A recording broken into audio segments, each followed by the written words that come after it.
रसिक हो, नमस्कार. आज आषाढी एकादशी. आषाढी एकादशीच्या तुम्हा सर्वांना काही शुभेच्छा देतो. आणि आजच्या या कार्यक्रमात तुम्हा सर्व रसिकांचं आणि मंचावरील सर्व कलावंतांचं मी स्वागत करतो. विळू फुले कला अकादमी एकपात्री कलाकार परिषद महाराष्ट्राच्या गप्पा होणार या उपक्रमात आज आम्ही सादर करणार आहोत एक नाट्यवाच.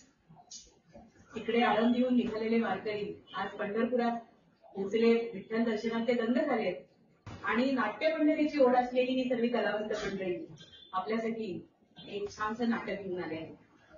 आज आम्ही सादर करणार आहोत सुप्रसिद्ध लेखक, पत्रकार, समीक्षक प्रभाकर पाधे लिखित सत्यकाम या कथेवर आधारित संगीत नाटक हो हम सो हम. नाटकाचे लेखक आहेत स्वतः श्रीराम राष्ट्रे आणि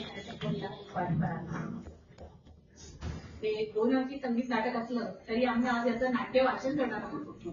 नाटकातली पदं आम्ही गाणार नाही आहोत. काव्य अभिवाचन या स्वरूपात त्याची काही झलक आम्ही सादर करणार आहोत. तर सादर करीत आहोत श्रीराम रानडे आणि रुपाली परांजपे लिखित 2 अंकी संगीत नाटक हो हम सो हम. नांदीचे सूर सुरू होतात, पडदा उघडतो. शिव पार्वती एक रूपा अर्धनारी नटेश्वरा. शिव पार्वती एक रूपा अर्धनारी नटेश्वरा. सत्य शिव सुंदराची त्यावे प्रचिती ईश्वरा. सत्य म्हणजे काय रे जाणण्या उत्सुक सारे. अखिल विश्वात ज्ञात व्हावे याचसाठी मांडला रे. खेळ हा शिवशंकरा, खेळ हा शिवशंकरा. जाबालीचे सदन. जाबाली आणि गीतधवन गायनाचा सराव करीत आहेत. सत्यकाम त्यांना तबल्यावर साथ करीत आहेत. अत्यंत प्रसन्न वातावरण.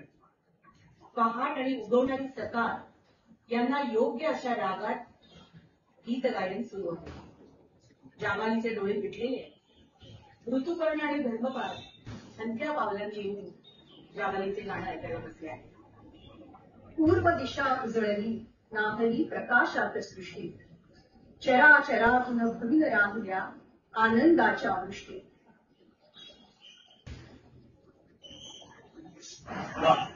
सुरेख जावाली, तुझ्या समवेत संगीताची आराधना करताना ही तृप्ती मिळते.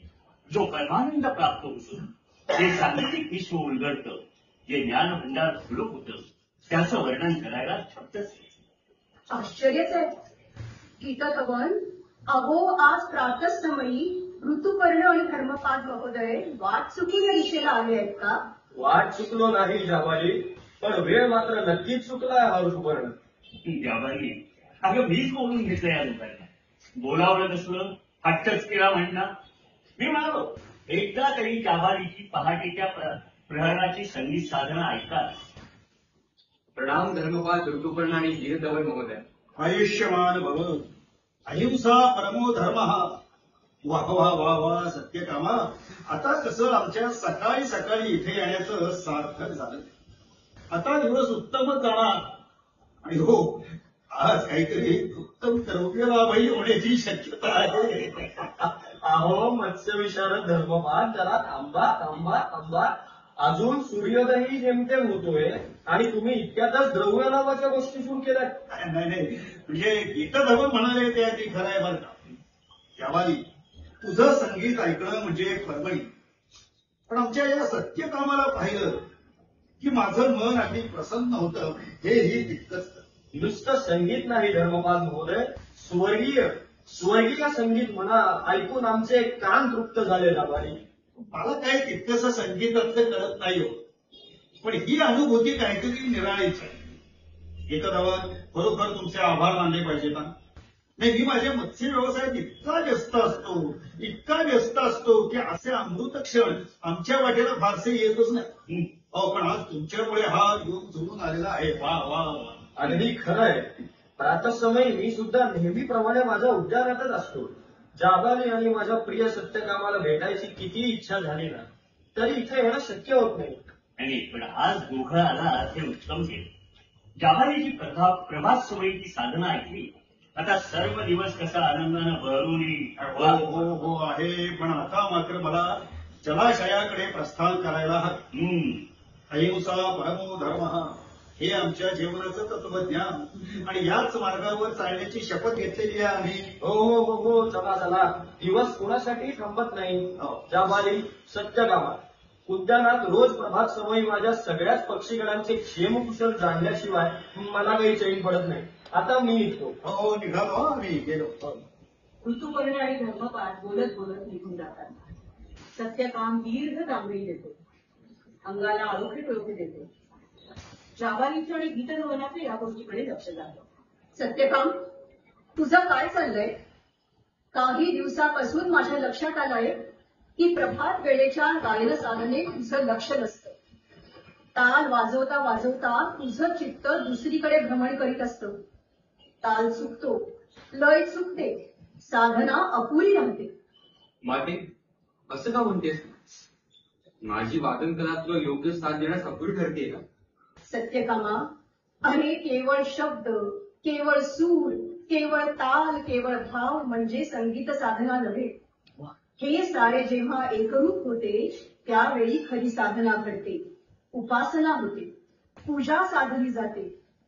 ती चुकलेली लयच मला सांगतेय तुझं चित्त विचलित आहे. जाबाली अगदी योग्य होती. ऋतुपर्ण आणि धर्मपालांच्या कदाचित लक्षात आलं नसेल, पण गेल्या काही दिवसापासून सत्यकामाची साधनेच्या वेळेची उदासीनता मलाही जाणवते. अरे असं करून कसं चालेल? साधनेत असताना चित्तवृत्ती एकाग्र झाल्या पाहिजे. क्षमा कर माते, क्षमा करा तीर्थरूप गीतधवन. थोडं स्पष्ट बोललो तर आपल्याला क्रोध करणार नाही ना? सत्यकामा, अरे त्यात क्रोध कसला? तुझ्या मनात काय आहे हे आम्हाला समजलंच पाहिजे. काय बोलली कधवण? मी बरोबर म्हणतीये ना? अगदी बरोबर. अरे सत्यकामात काय आहे काय तुझ्या मनात? माते कसं सांगू? या संगीत साधनेत मला रस वाटत नाही. यातल्या वाद्यांशी माझं मेळही जमत नाही. माझं मन रमत नाही. अगदी उदास वाटतं. तुझ्या आग्रहासाठी मी काही वाद्यांची आराधना केली आहे, पण त्यात किती पारंगती मी सांगू शकत नाही. हे सारे कशासाठी? मंत्राची प्रेरणा तंत्रात नाही. मंत्राची प्रेरणा तंत्रात नाही? अरे सत्यकामा, तू हे काय बोलतोयस? संगीत म्हणजे आपला कुलधर्म. अप्सरा कुळाची मी ज्येष्ठ कन्या. माझ्याप्रमाणे माझ्या इतर भगिनीही गायन वादन नर्तन करतात आणि पुत्रांनी वाद्य संगीतात कोणती तरी शाखा निवडायची आणि त्यात पारंगत व्हायचं. अरे हीच आपली परंपरा. लहानपणापासूनच मृदुंग, वीणा, सारंगी या वाद्यात तुला अधिक गती आहे. अरे तुझी प्रगती निश्चित होईल. नाही माते, हे सर्व माझ्यासाठी नाही. अरे वादन करीत तुला बसणे, अरे मग तुला करायचंय तरी काय? मला गुरुगृही जाऊन विद्या संपादन करायचे. मला सुविद्य व्हायचंय. सत्यकामा, पण अप्सरा कुलपरंपरेचं काय? माते, तू माझं प्रेरणास्थान आहे, पण ही संगीत कला माझ्यासाठी नाही. संगीत क्षेत्रात गोळी नसली तरी निसर्गताच तुझ्या कंठात सूर आहे, अंगात लय आहे, बोटात ताल आहे. कुलपरंपरेला अनुसरून तू कला आत्मसात करशील असं मला वाटलं होतं. ठीक आहे, मी कधी तुझ्या आकांक्षाच्या आड येणार नाही. अरे पण तू कुणाकडे जाऊन शिक्षण घेणार? आपल्या कुळात असं कोणी विद्याभ्यास शिकायला गेल्याचं मला तरी ठाऊक नाही. काय हो गीतधवन, आपण काही सांगू शकाल का? ठेव, ही जर सदैव गायन करीत रमली ना, सांग आता देवालयातल्या पूर्वजांना विचारतो. ऋतुपर्ण आणि धर्मपाल यांच्याही कानावर घालतो. अहो, आपल्या घराच्या वाटेवरच आहे देवालय. कृपया पुरोहितांना भेटून निरोप द्या. त्वरेनं या म्हणावं, विनंती कराल? अवश्य. याबाली सत्यकाम, जो काही निर्णय घ्यायचा तो अत्यंत विचारपूर्वक करावा. कुलपरंपरेच्या विरुद्ध आपण हे पाऊल उचलत आहात याची जाणीव असू द्यावं. मी निघतो. सत्यकामा, अरे काय बोलावं मला समजत नाही. हे सगळं असं अचानक. मी गायन सेवा करते, तू वाद्य वाजवतोस, यात तुला वैषम्य वाटतं का? अरे आपण सर्वसामान्य नाही. गायन वादन नर्तन हा आपला धर्म आहे. तू लहान असल्यापासून याच वातावरणात वाढलायस आणि तो त्याहून तू दुसरा मार्ग स्वीकारणार हा विचारच माझ्या मनाला कधी शिवला नाही. गीतधुरांसमोर मी जाणीवपूर्वक तुला काही प्रश्न विचारले नाही. पण मला एक सांग बाळा, आई म्हणून मी कुठं कमी पडले का? नाही माते, तसं मुळीच नाही. तुला आपल्या मातेबद्दल काही अनादर निर्माण झालाय का? अरे गीतधवन, ऋतुपर्ण आणि धर्मपाल हे माझे 3 सहचर आहेत. एखाद्या पतिव्रतेप्रमाणे मी माझा सहचर धर्म पाळते. शीलाचे मी मोल जाणते, जपते प्राणापरी. सहचर धर्मा पालन करते, पतिव्रता नारी. माते, तुझा गैरसमज होतोय. तुझ्या कलेविषयी, तुझ्या निष्ठेविषयी, तुझ्या पावित्र्याविषयी मला तिळमात्रही शंका नाही. कलेविषयी मला आदरच आहे, पण माझं मन त्यात रमत नाही. त्याला मी तरी काय करू? एका मर्यादेपर्यंत मी प्रगती साधू शकेन, मग पुढची वाटचालच संपेल. आपल्याकडे नियमित येणारे या नगरीचे 3 प्रमुख नागरिक महोदय गीतधवन, धर्मपाल आणि ऋतुपर्ण त्यांचं माझ्यावर पुत्रवत प्रेम आहे. ते सुविद्य आहेत, सुसंस्कृत आहेत, आपापल्या व्यवसायात प्रतिष्ठा प्राप्त आहे. त्यांच्याबद्दल मला नितांत आदर आहे. मी त्यांना पित्यासमान मानतो. त्यांच्यासारखंच मला सुसंस्कृत सुविद्य नागरिक व्हावं असं तीव्रतेनं वाटतं. त्यासाठी मला नवीन मार्गाने जायचंय. मला माझा शोध घ्यायचा. स्वप्न माझे भव्य आहे, थांबणे ना एकाच जागी. स्वप्न माझे भव्य आहे, थांबणे ना एकाच जागी. रंगुनी जाईन अवघ्या जीवनाच्या विविध रंगी.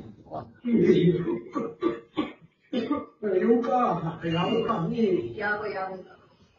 कल्याण वस्तू गीत धुनांनी निरोप दिला.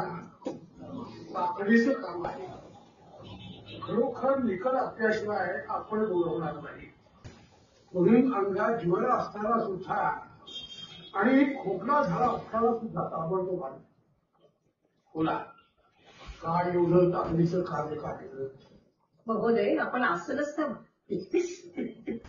एका महत्वाच्या प्रश्नाविषयी आपलं मार्गदर्शन मिळावं यासाठी आपल्याला बोलवलंय. निसंकोच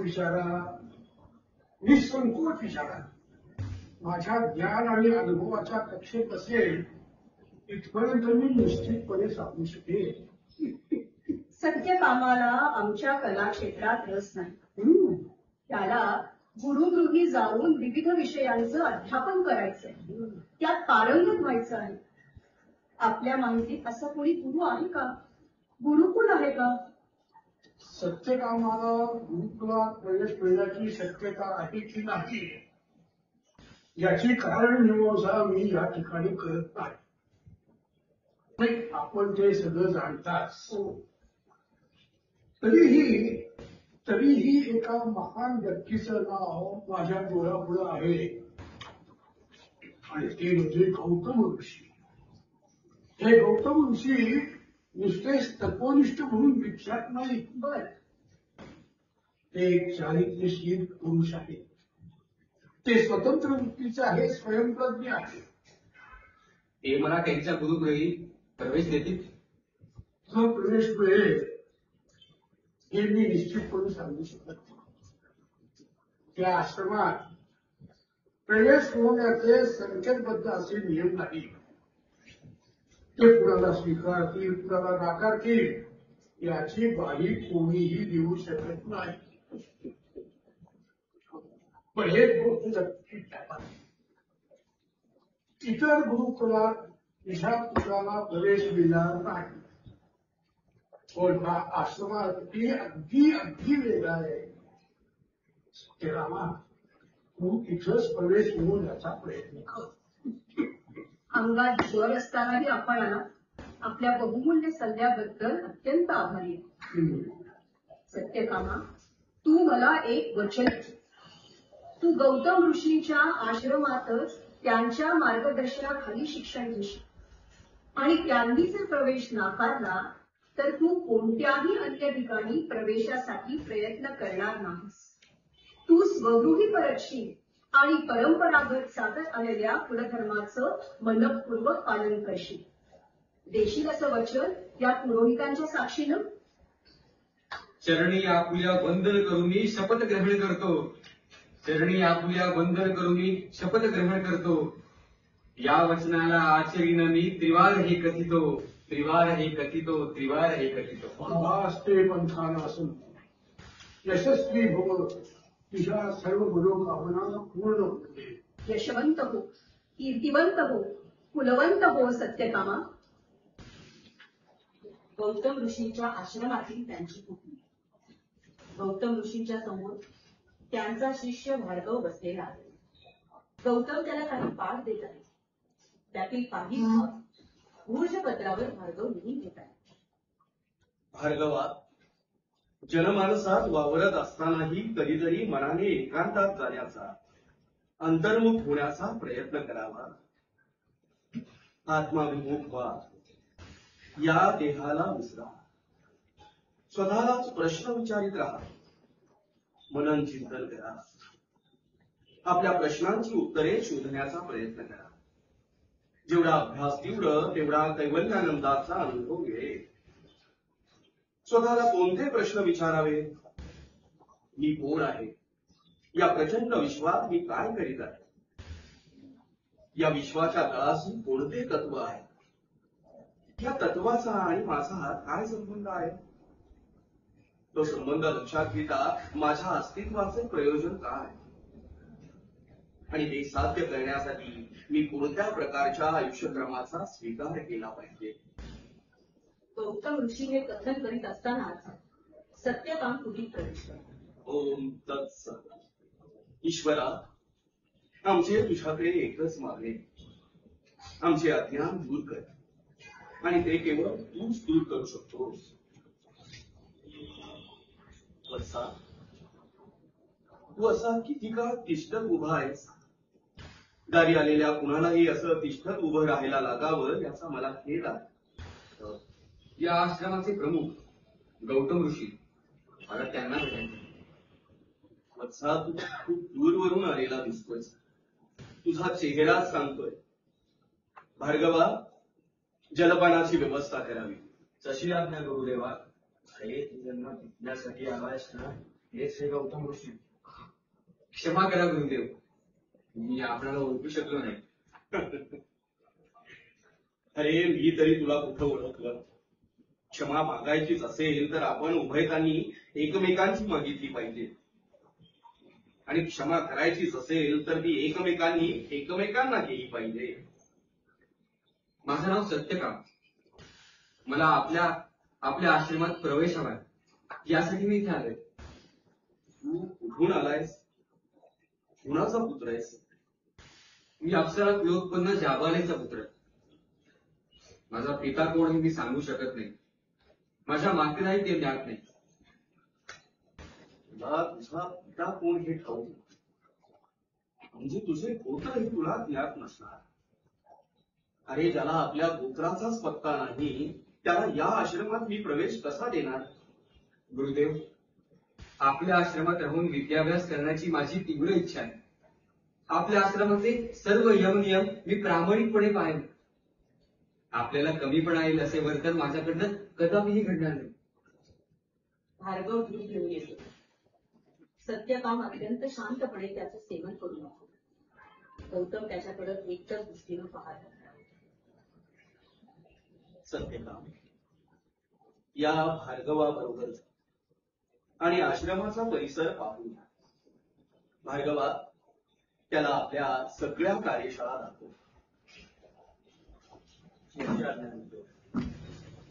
पिता ज्ञात नाही, आपले गोत्र सांगू शकत नाही.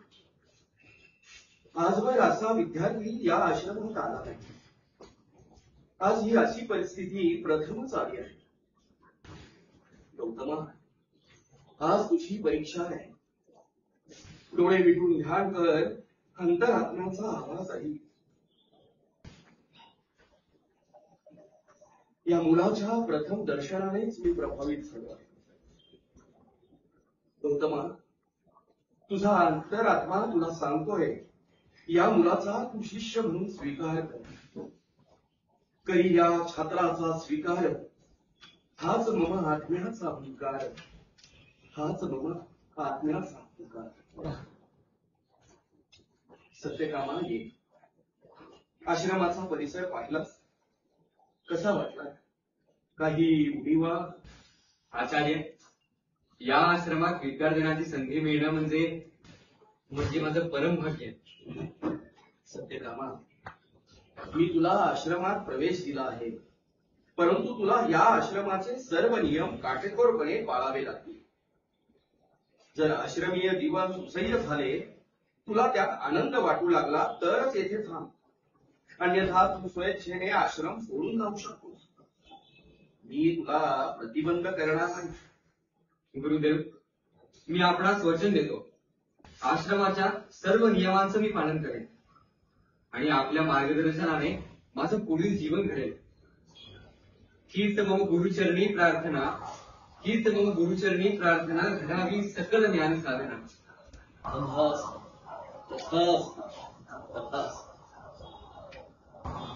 कोजागिरी पौर्णिमेची रात्र. जाबालीचा महान. जाबाली गीतधवन संगीत साधनेची तयारी करत होता. अद्यापि धर्मपाल आणि ऋतुपर्ण कसे आले?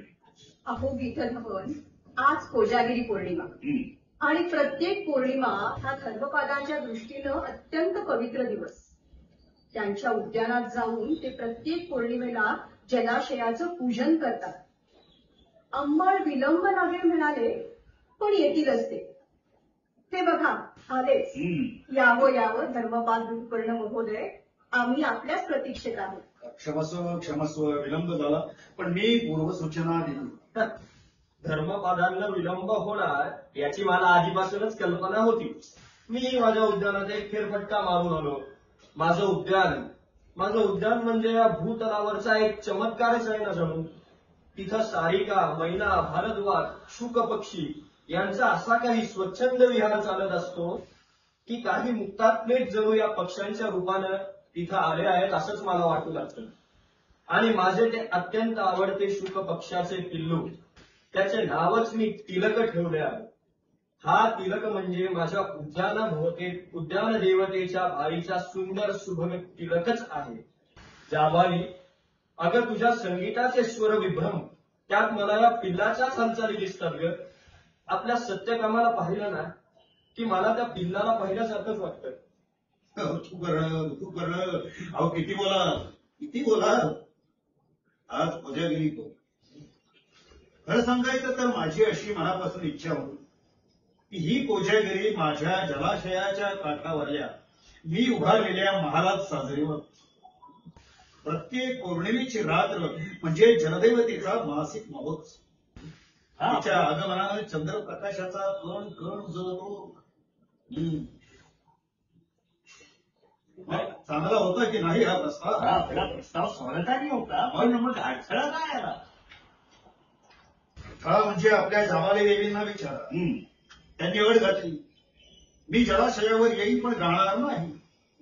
वर्षातून एकदाच देवालयातल्या उत्सव प्रसंगी आणि राजदरबारी गाण्याची परंपरा मोडणं म्हणजे गायन कलेचा घोर अपमान आहे असं त्या समजतात. तो त्यांचा पवित्र कुलधर्म दुराचार आहे. आणि गाण्याशिवाय जाबालीची उपस्थिती म्हणजे प्राणाविना शरीर, जलाविना मासा आणि मूर्तीविना देवाला. ऋतुपर्ण, गीतधवन, राजहट्ट, स्त्रीहट्ट आणि बाळहट्ट हे तीनही हट्ट दूर करता येत नाही. त्यातल्या राजानं माझ्याकडे आजपर्यंत कोणताही हट्ट केलाच. जाबालीनं मी माझ्या महालात बसून संगीत सेवा करीन हा आग्रह बनव. म्हणून मी माझ्या तत्वाला आणि नियमाला मुरड घातली आणि इथे आलेलो आहे. जाबाली देवी, आता तरी प्रसन्न आहात ना? हे चांगलंच केलं तो, पण मनात एक शंकेची पाल चुकचुकली. संमती असेल तर विचारतो. संमती कसली वाटता? निसंदेहपणे विचारा. उद्या खरोखरच या दोन प्रसंगा व्यतिरिक्त एखाद्या विशेष प्रसंगी राजगृही गानसेवा सादर करण्यासाठी पाचारण करण्यात आलं तर राजदरबारी गाय म्हणजे अगदी भरपूर मानधन, कलेला प्रोत्साहन. मी इथे गाणार नाही, तिथं गाणार नाही असं नाही चालणार. एकदा राजाची मर्जी उडाली, राजकोप झाला तर भिक्षांदेही अशी अवस्था होती. नाहीतर का? अहो पण या सगळ्या जरतरच्या गोष्टी आज कशाला? आज कोजागिरी पौर्णिमा आहे आणि आपण सारे इथे आला आहात. चला संगीतात रमूया. विविध रागांची आळवणी, मांडणी, जाबाली, सादर करे गीत मालिका. वा, उत्तम उत्तम उत्तम उत्तम कल्पना. शुभस्य शिवम, शुभस्य शिवम. वाद्ये जुळवली जातात. जाबाली गीत सादर करतात. आपल्या प्रियकराच्या मिलनासाठी अत्यंत आतुर अशी ही प्रणयी आहे. सायंकाळपासून पहाटेपर्यंत तिची ही विविध रूपे. ती म्हणते, येई प्रियकरा प्रीत मंदिरी आतुलमी रमणी, येई प्रियकरा प्रीत मंदिरी आतुलमी रमणी, प्रणयास्तव ही आतुले गाणी, विरहिणी मुलतानी, विरहिणी मुलतानी. मुलतानीपासून भैरवीपर्यंत, सायंकाळच्या वेळेपासून ते प्रातःकाळपर्यंत या अभिसारिकेचा हा कालप्रवास. स्वर्ण केशरी किरणे पसरित अरुणाचा रथ आला, स्वर्ण केशरी किरणे पसरित अरुणाचा रथ आला, नव आशांचे गीत उद्याचे गाई भैरवीला, गाई भैरवीला. गाता गाता जाबालीचा गळा भरून येतो. जाबाई, अगं तुझ्या डोळ्यात पाणी झालं तरी काय? सत्यकामाची आठवण आली आणि गळा दाटून. अहो 6 मासाहून अधिक काळ लोटला, पण सत्यकाम कसं आहे याची काहीच वार्ता नाही. जाबाली, इतके दिवस बोललो नाही, पण आज सांग. मी स्वतः तुझ्या आणि सत्यकामाच्या निर्णयावर रुष्टच आहे. म्हणजे आम्हाला कोणालाही न सांगता न विचारता सत्यकाम अध्ययनासाठी गेलाच कस? त्याला तू संमती दिलीच कशी? सत्यकामाच्या या पित्याला विचारण्याची आवश्यकता तुला वाटली नाही का? म्हणजे मी होतो त्या दिवशी पूर्वजांना मीच निरोप सांगितला, पण गौतम ऋषींच्या आश्रमात सत्यकामाला एकट्याला पाठवायचा निर्णय तू इतक्या तत्परतेनं घेशील ते मात्र अतार्किक आहे. आणि पिता या नात्यानं सत्यकामावर माझाही अधिकार आहे. तू त्याची माता आहेस हे मान्य आहे, पण आम्ही त्याचे कुणीच नाही. अशक्य, अशक्य. मी त्याला माझा पुत्र मानतो आणि तोही माझ्यावर पित्यासारखंच प्रेम करतो. मग इतका महत्वाचा निर्णय घेताना तुम्हाला साधं विचारलं देखील नाहीस, हे फार क्लेशदायक आहे. म्हणजे सत्यकामाला गौतम ऋषींच्या आश्रमात पाठवण्यात माझा काहीतरी अपराध घडला असं तुम्ही म्हणताय का? हो हो, तसंच म्हणायचंय मला. अरे हा ऋतुपर्ण अजून जिवंत आहे ना, त्याचे उद्यान अजून बहरत आहे ना. माझे सुंदर आकाराचे हिरव्या हिरव्या पर्णराजींचे प्रत्येक वृक्षाला स्वतःचे व्यक्तिमत्व असणारे उद्यान बघायला दूर दूरच्या देशातून प्रवासी येतात. काय उणे तिथे? हे सारं वैभव सोडून सत्यकाम आश्रमात गेलाच कसा? हा, माझा मत्स्य व्यवस्था, जलाशयांच्या सान्निध्यात बांधलेल्या पुष्पवाटिका, हे सगळं माझ्या पुत्रासाठी सत्यकामासाठीच आहे. तो जाणता झालाय, त्यामुळे हे सांभाळावं अशी माझी इच्छा आहे. आश्रमात काय तो वृद्ध कपी पुरोहित तुम्हाला सल्ला देणार आणि तुम्ही तो स्वीकारा. नाही, हे राहिला असता तर निसर्ग संगीत, मत्स्य व्यवसाय, संगीत कलेत पारंगत झाला असता. अगदी बरोबर. विनाशकाले विपरीत बुद्धी म्हणतात ना, की ही अशी. कृपा करून सत्यकामाविषयी असं काही बोलू नका. अहो त्यानं मला वचन दिलंय, गौतम ऋषींनी जर त्याला आश्रमात प्रवेश नाकारला तर तो नक्की घरी परत येईल. तो वचन पाळेल याचा काय भरोसा? खोटी शपथ घेऊन तो गेला, आता तो कसला परत येतोय? उमलत वय आहे, काहीही प्रतारणा करू शकतो. नाही नाही नाही, असं घडणार नाही. तो वचन मोडणार नाही. त्यानं माझ्या उदरी जन्म घेतलाय. तो मातेची प्रतारणा करणार नाही. माझ्यावर आणि त्याच्यावर विश्वास ठेवा. ठीक आहे, ठेवला विश्वास, पण त्याला आश्रमीय जीवन सुसह्य होणार आहे का? तेथील यमनियम मोठे कठीण असतात. सगळं कसं व्यवस्थित आखीव रेखीव जीवन पद्धत, एका सरळ रेषेत. हे इथलं जीवन आणि तिथलं जीवन यात जमीन अस्मानाचा अंतर आहे. बरोबर. आश्रमीय जीवन म्हणजे एक प्रकारचा करावाच होतो, नाही तर बंदीगृहच. आश्रम असं गोंडस नाव दिलं तरी शेवटी बंदीच आलाच. तर किती मास रोखले त्याला इथून जाऊन? केवळ 6. मी या पाषाणावर येऊन देतो. सत्यकामाला आश्रमीय जीवनाचा उबगी काही निमित्त करून तो पुनरपी घरी परत येईलच. ठीक आहे, करू प्रतीक्षा काही का. पण त्यानंतर मात्र आपण त्या गौतमाच्या आश्रमात जाऊन त्यांचा ठाव ठिकाणा शोधून काढा असं मला वाटतं. अहो मला वाटतं ती वेळच येणार नाही हो. तो आपल्या पावलानेच परत येईल. जाबाली तू मुळी चिंता करू नकोस. आम्ही आहोत ना तुझ्या पाठीशी. सत्यकाम आम्हालाही प्रिय आहेच ना. सत्यकाम कुठेही असो, सुखरूप असो, त्याला जी विद्या आत्मसात करायची आहे ती त्याला करा. आश्रमात जाते वेळी मी त्याला अडवलं नाही, आता सुद्धा मी त्याला अडवणार नाही. त्याला आता पंख फुटले, त्याचे पंख विस्तारले पाहिजे. गगनात स्वच्छंद विहार करण्याची क्षमता त्याला आली पाहिजे. हे गगनी पाखरा भरारी उंच उंच जाई, तुझी उन्नती सदैव राहो, हेच चिंतिते आई, हेच चिंतिते आई. गौतम ऋषींची पुटी, वेळ सकाळची. भार्गवा, आज पाठ सुरू करताना तू एक वेगळाच विचार मांडलास. त्याविषयी अधिक स्पष्टीकरण करण्यासाठी मी तुला इथे पाचारण केला. काय होता तुझा प्रश्न? गुरुदेव, माझा प्रश्न असा होता की ही सृष्टी सभोवार दिसते, तिचा आधारच काय? लीलया एव.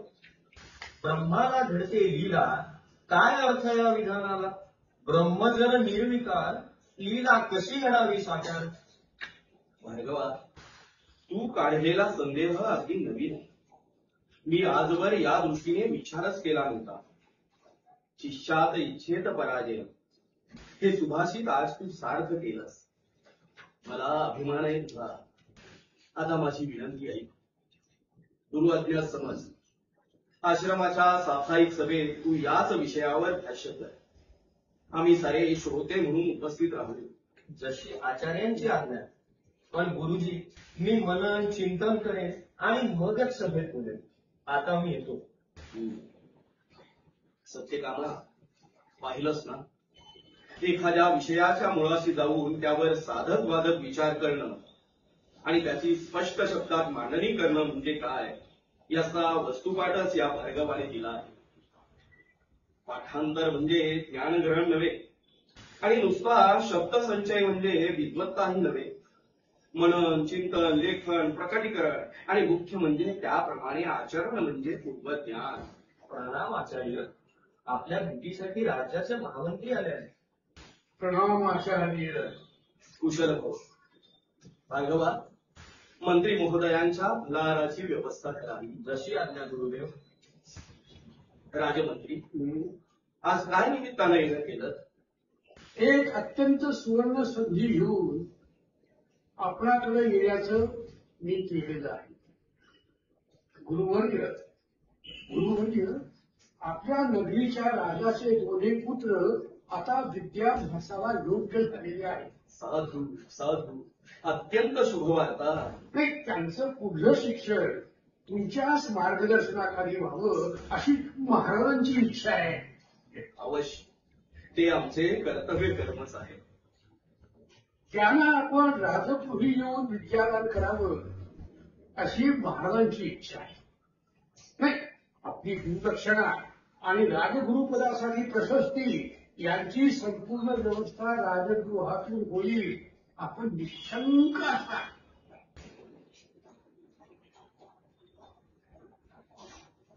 आपल्या आश्रमाच्या विस्तारासाठी आणि काही नवीन ज्ञानशाखा स्थापित करण्यासाठी महाराजांच्याकडून द्रव्याची सुद्धा व्यवस्था होईल बरं का. यापेक्षा काही अपेक्षा असतील तर त्या अवश्य सांगाव्या. मी महाराजांच्या कामी घालीन. आपण विद्येला प्रोत्साहन देणं म्हणजे महाराजांचं कामच आहे. ते पूर्तता करतील हे नक्की. मंत्री महोदय, मी राजगृही येऊन शिक्षण देण्याची मागणी पूर्ण करू शकत नाही. अहो आश्चर्य. नाही काय प्रकृती स्वास्थ्याचं कारण वगैरे तसं असेल ना तर राजवैद्य आपली पूर्ण काळजी घेतली.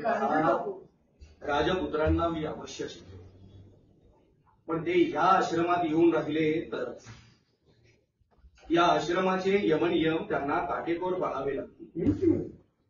त्यांना इथल्या आश्रम जीवन पद्धतीचा स्वीकार करावा लागेल. स्वावलंबन हे इथल्या जीवन पद्धतीचे महत्वाचं सूत्र आहे. आमचे सारे शिष्य म्हणजे हा भार्गव, हा सत्यकाम, हे जसे इथे गुरुग्रही विद्यार्जन करत आहेत ना, त्याचप्रमाणे राजपुत्रही या आश्रमातच राहतील. पण आचार्य ते सामान्य शिष्य नाही, हो, ते राजपुत्र आहे.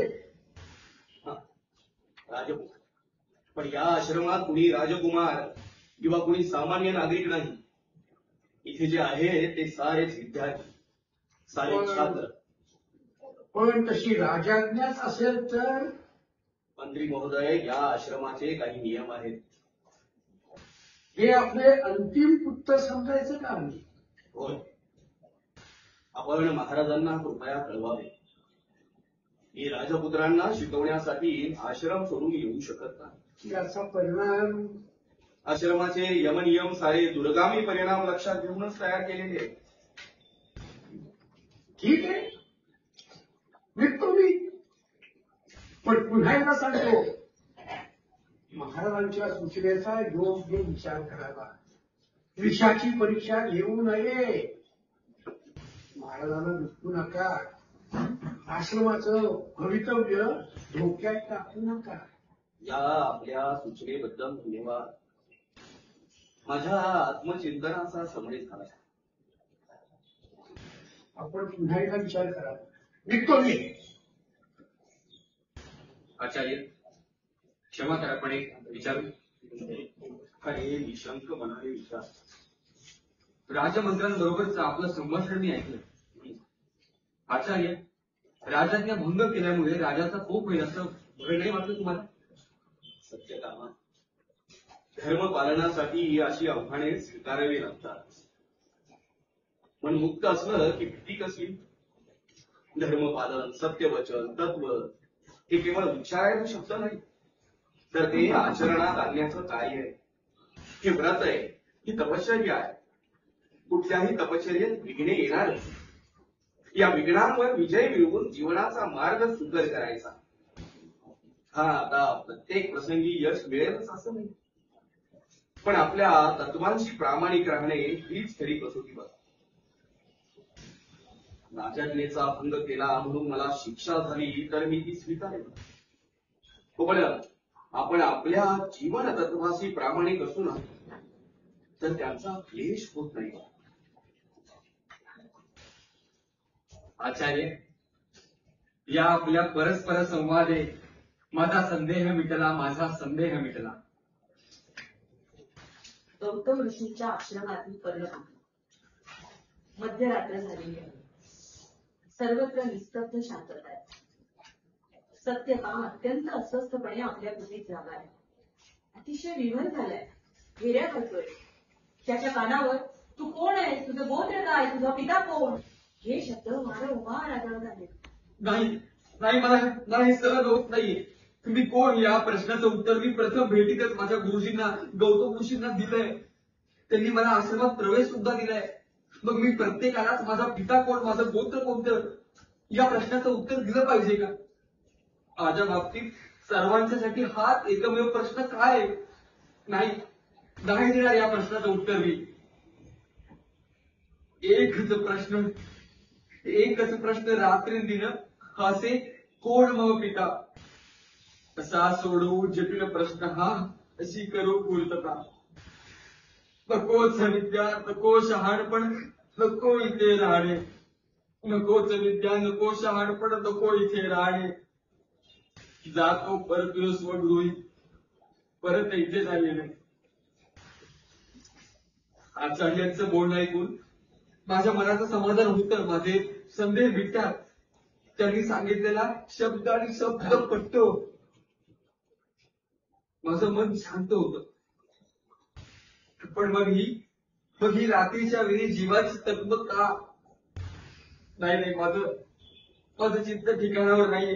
हे असं का? ही विचर का? हे केवळ इतर छात्रांनी विचारलेल्या प्रश्नांमुळे का? हा माझ्या मनाचा खेळ सुरू आहे. नाही. अत्यंत दुःखी होऊन आपल्या वस्तूंची सत्यकाम आवरावर करू लागतो. हे सारं सुरू असताना गौतम ऋषी हातात मंद देवता दीप घेऊन कुटीमध्ये प्रवेश करतात. सत्यकामाला त्याची चाहूल लागते. सत्यकाम त्यांच्या काळात होते. गुरुजी, प्रत्यक्ष आपण एवढं अपरात्री. सत्यकामा, या आश्रमातला प्रत्येक छात्र मला माझ्या अपत्या समान. कशी कोण जाणे, एखाद्याची जरी अस्वस्थ मनस्थिती असेल ना, तरी त्याची चाहूल मला लागते. मी नितळीत त्या बाळाला प्रत्यक्ष भेटेपर्यंत, त्याची विचारपूस करेपर्यंत मला शांतता लाभत नाही. आजही तेच झालं. तुझं आर्त स्वरातला अर्थ माझ्या कानी आले आणि माझी पावलं आपोआपच तुझ्या बुद्धीकडे वळली. का सत्यकामा, तू का अस्वस्थ आहेस? तुझ्या मनाला काही जास्त आहे का? गुरुजी, मला आश्रम सोडून जाण्याची अनुज्ञा करा. काय? अशा निर्णयाप्रती तू एकदम कसा काय आलास मला? आमच्या हातून काही प्रमाद घडला का? आश्रमाचं वातावरण तुला आवडलं नाही का? नाही गुरुजी, तसं मुळीच नाही. आश्रमातलं वातावरण माझ्या घरातील वातावरणापेक्षा पूर्ण भिन्न आहे. आश्रमातलं पावित्र्य आणि येथील नैसर्गिक जीवन यामुळे मी तर भारावलं. इथलं होम हवन, मंत्रघोष, प्रार्थना, पूजा, अध्ययन, पठण यांनी माझ्यासमोर एक वेगळंच विश्व साकारलंय. या विश्वाची मोहिनी माझ्यावर आणि ती कायम राहणार. आणि तरीही तू हा आश्रम सोडून जाण्याची अनुज्ञा माझ्याकडे मागतोस. केवळ आश्चर्य. तर याचं कोणतं कारण आहे की? गुरुजी, गुरुजी, अनुज्ञा असेल तर मी स्पष्ट सांगू. खरे त्यात अनुज्ञा कशी मागतोस? आणि कितीही कटू असलं तरी सत्य सांगायला आणि विचारायला संदेह कसला? गुरुदेव, सर्वांकडून मला वारंवार विचारला जाणारा एकच प्रश्न मला सतत उद्वेग आणतो. तू कुणाचा पुत्र? तुझं गोत्र कोणतं? तुझ्या पित्याचं नाव काय? मी कोण आहे? खरंच मी कोण आहे? कोहम. सत्यकामा, तरी याविषयी तू माझ्याकडे येऊन आजवर काहीच विचारणा केली नाहीस. माझ्या न्यायवृत्तीवर तुझा विश्वास नाही का? सांग सत्यकामा, सांग. सर्व काही सांग. तुझं मन मोकळं कर. का मनी हे संभ्रमाचे गर्द काहूर दाटले, हरवून गेल्या दिशा काही हरवली पावले. कोण मी, कोठून आलो, कोण माझा आहे पिता, गोत्र मजला ज्ञात नाही, गूढ जन्माची कथा. दुःख गहिरे, वेदना मी अंतरंगी गेरले, का मनी हे संभ्रमाचे गर्द काहूर दाटले. अरे बाळा, माझ्याकडे का मी आलास इतके दिवस? का राहिलास असा शांत? मला माझी मानहानी जाणवली. शिस्त पालनाचा भंग होईल असंही मला वाटलं.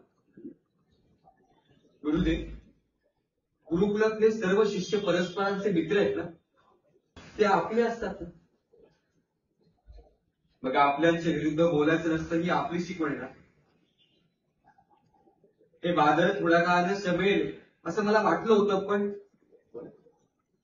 काय वत्स, थांबू नकोस. बोल, तुझ्या मनातली खंत मला सांग. बोल. आचार्य, मी ध्यानधारणा केली, बाह्य इंद्रियांवर संयम ठेवून चित्तवृत्ती स्थिर करण्याचा आटोकाट प्रयत्न केला. कुणी काहीही म्हणून त्याकडे दुर्लक्ष केलं, पण मी कोण आहे, माझा पिता कोण, कोहम, हे प्रश्न मनाच्या खोल डोहातून वर येतच राहिले. माझा पाठपुरावा करत राहिले. मी कितीदा निर्धार करून त्यांना संयमानं सामोरं गेलो. आपले शब्द कायम ध्यानी ठेवले, पण गुरुदेव शेवटी हारलो. आता अगदी असह्य झालंय मला. गुरुवरी, गुरुवर्य मजला द्यावी अनुज्ञा, दूर मजला जाऊ दे. शोधुनी माझ्या पित्याला सत्य सारे जाणू दे. परतुरी येताच सांगेन काय मजला गवसले. गुरुवर्य मजला द्यावी अनुज्ञा, दूर मजला जाऊ दे. अरे पण त्यावर उपाय म्हणून तू स्वतः आश्रम सोडून निघून जाण्याचा निर्णय घेतलास. आणि इथून निघून गेल्यावर तू काय करणार? मी माझ्या पित्याचा शोध घेणार. मी जातो, शोध घेतो आणि पुनरपी आपल्या चरणापाशी येतो. शोध? पण हा शोध तू कसा घेणार आहेस? त्याच्यासाठी काही मार्ग, काही संकेत? या क्षणी मी अत्यंत अनभिज्ञ. पुढील सारी शोधयात्रा माझ्यासाठी अंधार यात्रा असणार आहे. मी तुला मार्ग सुचवतो, पण त्यासाठी माझी तुझ्याकडे एक मागणी आहे. मागणी? आचार्य, आपण आज्ञा करायची. मागणीच, विनंती समज.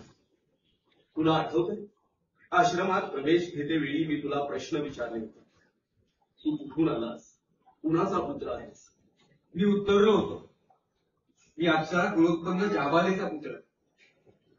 माझा पिता कोण हे मी सांगू शकत नाही.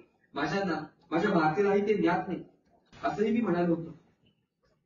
हो, आणि तरीही पित्याचा शोध घेण्यासाठी आतुर झालायस.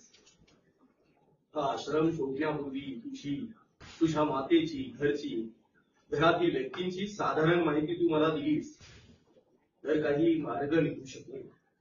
अर्थात त्यासाठी तुझी इच्छा असेल तर, अन्यथा. आचार्य, आजवर इतक्या मायेने माझी कोणीच विचारपूस केली नाही. सांगतो, कोणताही संकोच न करता अत्यंत प्रामाणिकपणे सत्याला साक्षी ठेवून कथन करतो. सद्गुरुचरणा वंदन करीतो कथितो माझी कथा. सद्गुरुचरणा वंदन करीतो कथितो माझी कथा. नृत्य गायन कला उपासक जाबाली मौ माता. सत्यता थांब, क्षणभर थांब. मला तुझ्या मातेच्या 3 सहचरांविषयी अधिक जाणून घेण्याची इच्छा आहे. जरा त्यांच्याविषयी अधिक सांगू शकशील? ऋतुपर्ण, धर्मपाद आणि गीतधवर हे 3ही आमच्या नगरीतील श्रेष्ठ नागरिक आहेत.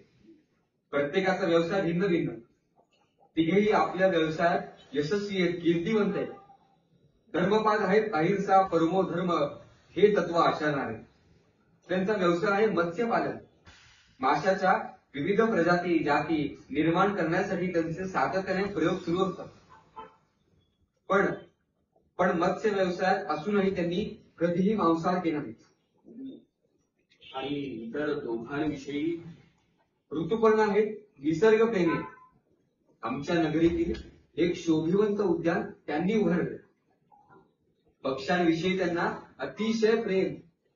विशेषतः तिलक हा त्यांचा पक्षी अत्यंत आवडीचा. जणू काही त्यांचा बहिकृत प्राणच म्हणाला. आणि गीतधवन हे आहेत संगीतज्ञ. माझी माता आणि त्यांची सातत्याने संगीताची आराधना सुरू असते.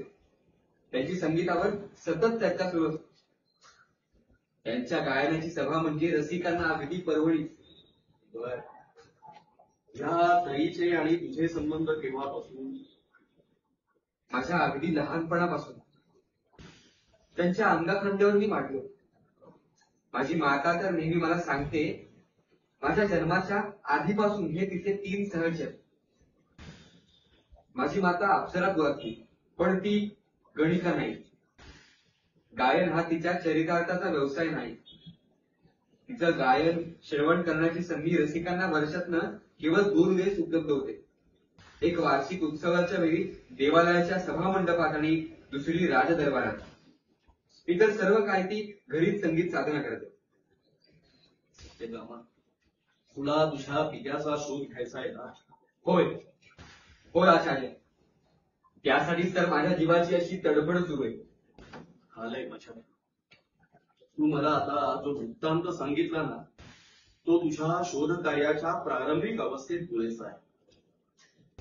मला एक अंधूकसा प्रकाश दिसतोय. एक मार्ग आहे असे वाटते, तो तू अनुसरावास. अवश्य. या शोधकार्यात तू तुझ्या घरापासूनच सुरुवात कर.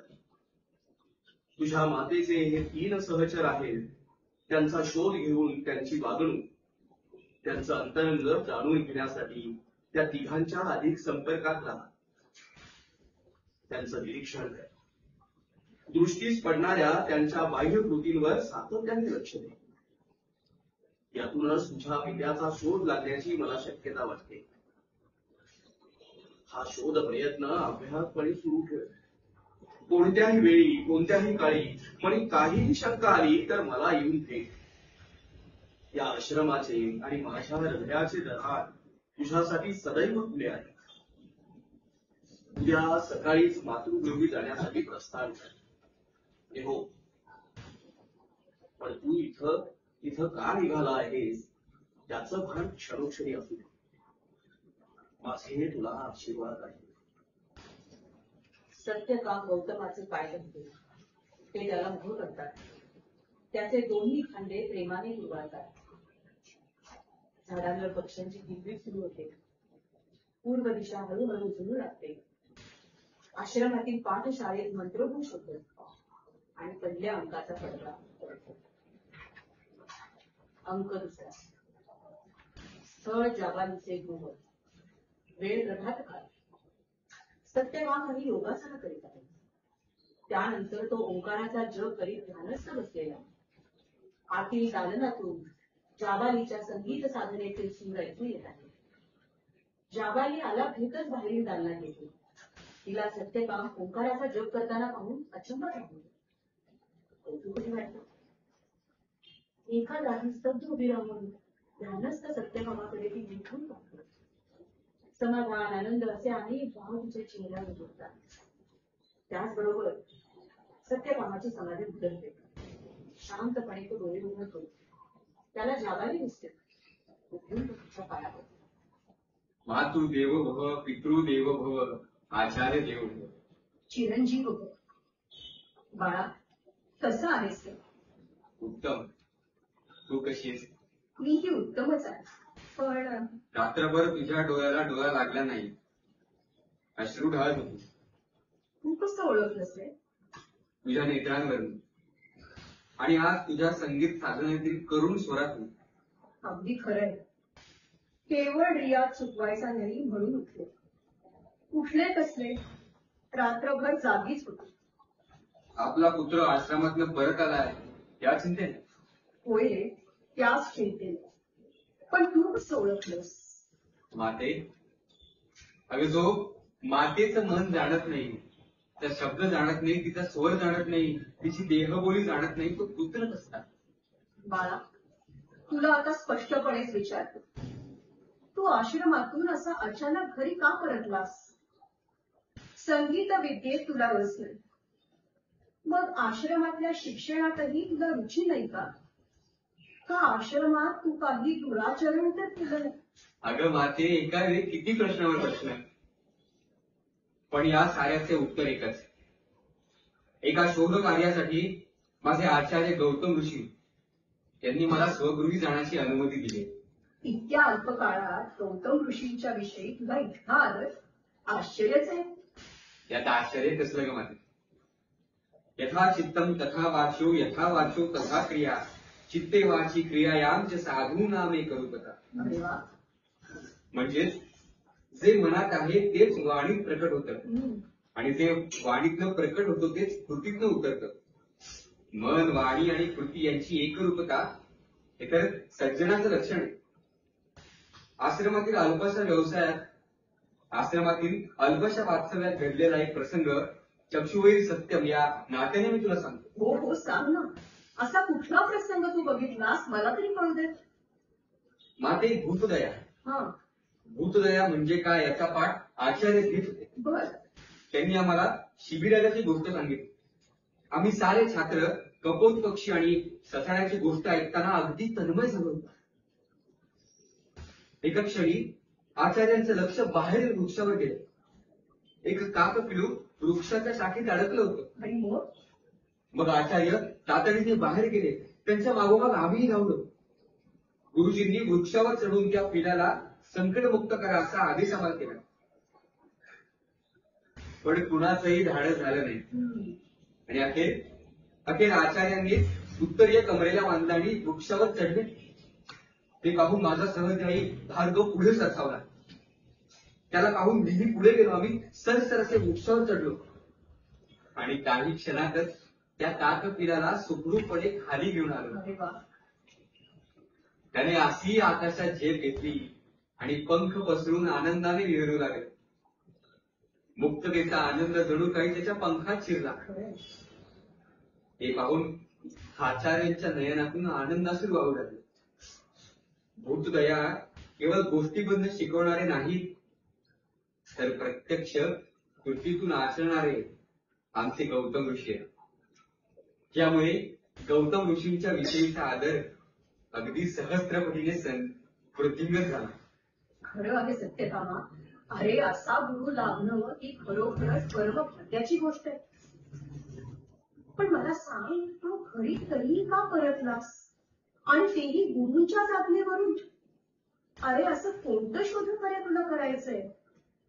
माझ्या पित्याचा शोध. पित्याचा शोध म्हणजे? माझ्या पित्याचा शोध मी नक्की घेणार. अंतिम निर्णयात जे सत्य समोर येईल ते स्वीकारून मी माझ्या पित्याचा स्वीकार करणार.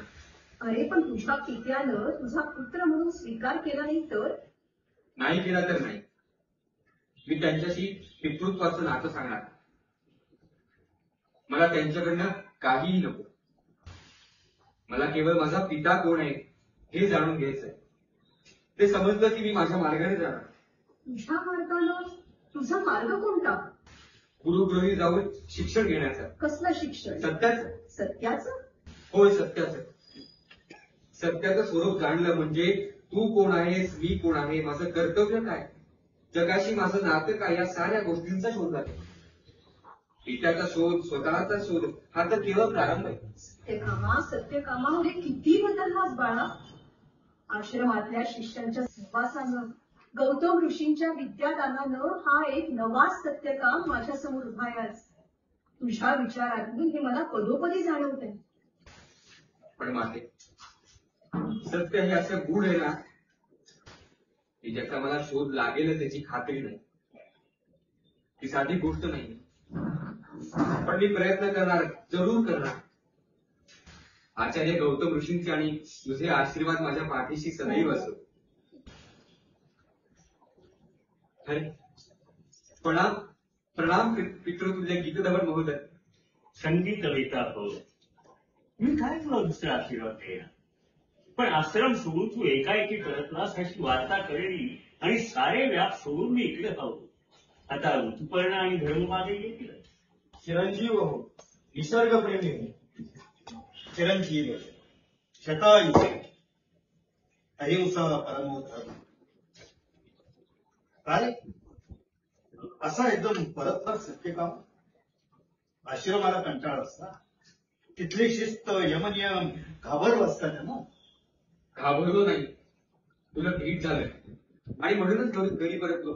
म्हणजे गुरुगृही कोणाशी भांडण वगैरे? नाही नाही, उलट गुरुगृही नवी दृष्टी प्राप्त झाली. दृष्टी ही कसली? अनेक वेळा आश्रमापेक्षा बाहेरच्या जगातच खूप काही शिकण्यासारखं असतं.